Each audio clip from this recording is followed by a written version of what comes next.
Hello, friends. So, I'm just getting up, and it's pretty dark outside. I don't like to turn on bright lights and whatnot until the sun comes up, at least, so you'll have to excuse the rather dark ambiance of today's video. So, what I want to talk about today is one of my favorite things. One of those things that I couldn't do life without, or wouldn't want to do life without, and that's meditation.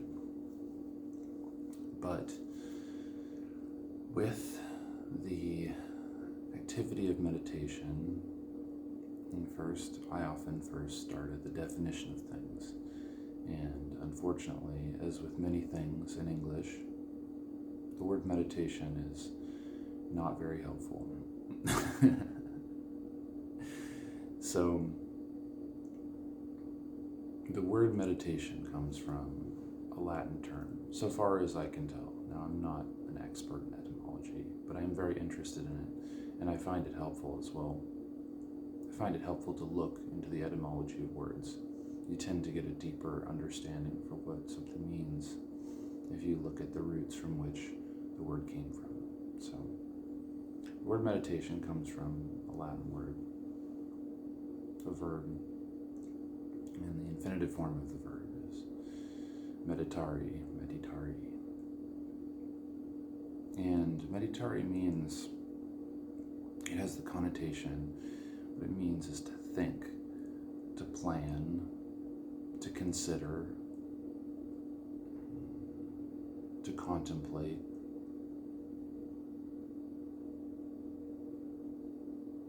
As in, before you do something, you're going to meditate on it and then execute. And it does have the connotation of a religious application. So, contemplating on God or Jesus, the cross, beatific visions. But that's very different from what today we mean when we say meditation. And of course, I guess the issue is that the word meditation is a very, very broad word. It covers a lot of different activities that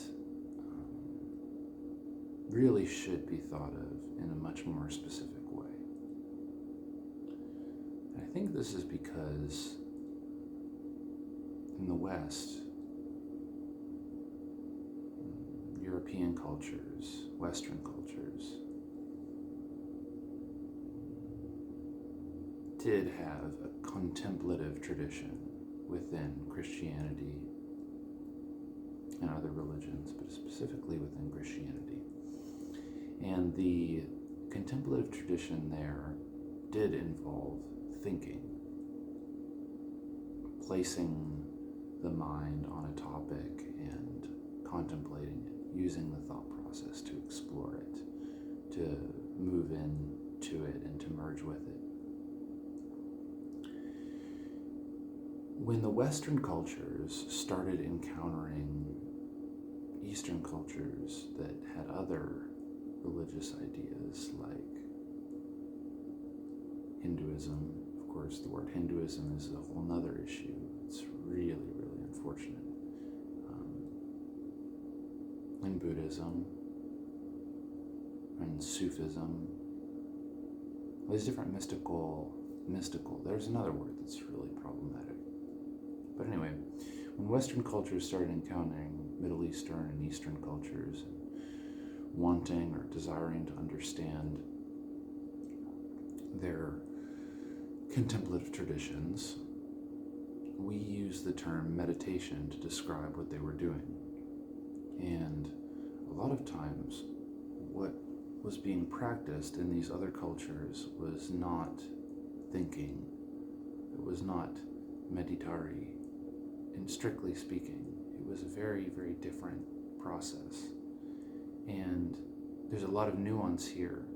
So, and again, I still will have to use the word meditation, but it's always, when I use the word meditation, it's always with this understanding, with this caveat being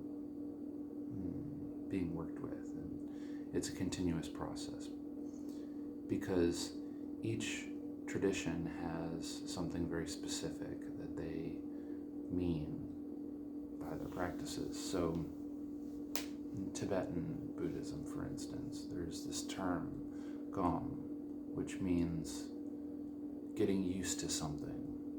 It's like taking a taste of the mind and becoming habituated, or getting used to what that is.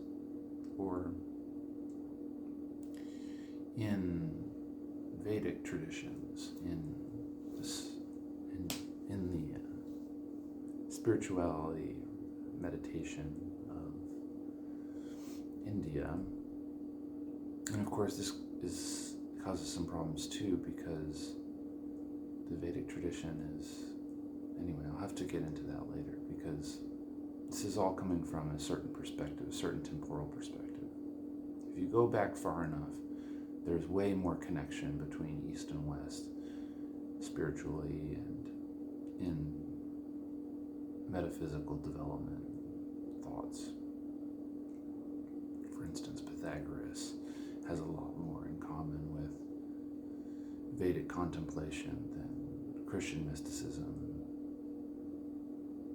exoterically does. These are some pretty deep concepts. But anyway, so within the Vedic tradition, there's the term Raja Yoga. Maybe I should just say what yoga is. If you don't know, the word yoga or yog means to yoke something. So you can imagine like an oxen, and yoke, or the sort of collar, large wooden collar that's put on an oxen so that it can drive a plow. Same root, yoga, yoke. To yoke something is to bring it together, to tie it together into a place of stability. That's what yoga means. So we talk about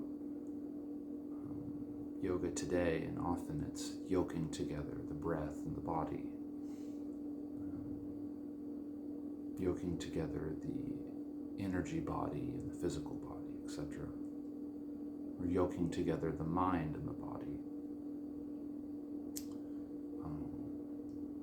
But anyway, so the Vedic traditions have this term Raja Yoga, which is like the royal yoga, and that's the yoga of the mind. Anyway, in Buddhism, in different traditions, there's different words like samadhi or vipassana or shamatha. All these words in English we would describe as meditation, but of the 5 examples that I just gave, Gom, Raja Yoga, Samadhi, Shamatha, Vipassana, all of those words mean something completely different. They're distinct practices. And so, to answer the question, what is meditation, turns out to be a lot more interesting than you or someone might initially think. And I've heard many people disagree and say, meditation is X. No, that's completely wrong. Meditation is Y. And they often are both absolutely correct or absolutely incorrect from each other's perspective. So I typically find it really helpful to get back to I wanted to use the term indigenous, but that's not quite right. To get back to the traditional terms, use the term, or to study the term of the specific practice you're getting into. So if you're doing Raja Yoga, then you'll study the Vedic sources, some Vedic teachers, and they will explain very specifically what they mean for you to do in the practice. And you can describe it as meditation if you'd like, if it's helpful to do so in conversation, as I often do. But it's also really, really important to have that deeper understanding. And knowing that there is this deeper aspect to what meditation is, and that not all meditations are the same, and that if you say meditation is X, you're probably only focusing on one type of practice or one constellation of practices. It's really important, I think, because it opens up the world of meditation. I think if there's anything that all meditations share, all meditative practices share, is that they tend to be an internal process as opposed to an external process. I said tend to be, but really that's what they are. In everyday life and generally as a human being, our consciousness is streaming outward into the world. So we're looking at things and understanding them, moving into the world. We have this very natural biological extroversion from our sense of self into the world. And what you might say about all meditations, or maybe what they all share, is that this process is reversed. Instead, in all the meditative practices, as far as I can tell, we move against the grain or upstream. Instead of moving from our center into the world and externally, we're moving from the world internally. We're reversing that flow, the polarity being completely opposite. We're moving closer and closer to our center.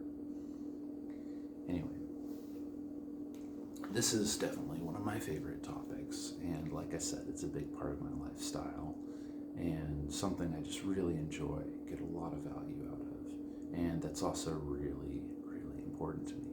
So I'm sure I'll talk about it some more, but I thought the right place to start might be to just address the simple question, what is meditation anyway? Anyway, I hope you guys are going to have a great day, and I certainly will. I'll see you next time. Have a good one.